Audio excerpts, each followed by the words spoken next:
Magandang araw mga kabady. Ako nga pala ang inyong kuya, Repo Cusinero. So ngayong araw, actual repossession tayo. Sa Bulacan naka-endorse ang account na ito.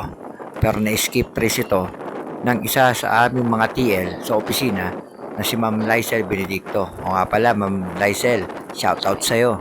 Originated from Bulacan si client, pero ang unit ay skip trace sa Calamba, Laguna. Dahil sa mahusay na pakikipag-ugnayan ng aming TL kay client para matuntun namin si assumer. After maibigay sa akin ng full details ng account, proceed na ako. Approaching Olivares, Pinyan. Fast forward, Tagapo, Santa Rosa. Approaching Santa Rosa boundary, Kabuyaw. And next, Mamatid checkpoint to Calamba. Natawagan ko na rin si assumer for further instruction. A few moments later. So mga buds, recover na unit. Eto siya. So waiting na lang tayo sa howling or lalamove.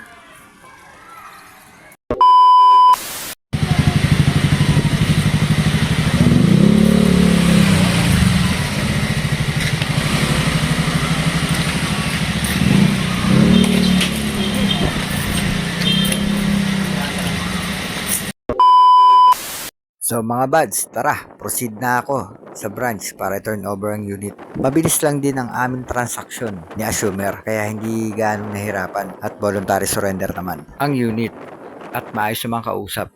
So after na ilang minutong biyahe, eto na, approaching Kabuyaw branch. Tayo branch. Wait na lang natin yung unit. A few moments later. So, okay na mga buds, turnover na unit. Ay, sige. Labas yan. So, larga na, larga. Mag-aalas 2 na nang matapos ang transaksyon. Meron pala ako isang nakalimutan. Nakalimutan ko pala malanghalian. Kaya hanap muna tayo ng spot kung saan tayo pwede kumain. Okay mga buds, update tayo. Katatapos ko lang din mag-lunch sa isang plaza. Para kahit pa paano may naman dyan. Hindi ko na napansin ang pangit ng buko. Okay, update tayo mga buds. Katatapos lang natin mananghalian.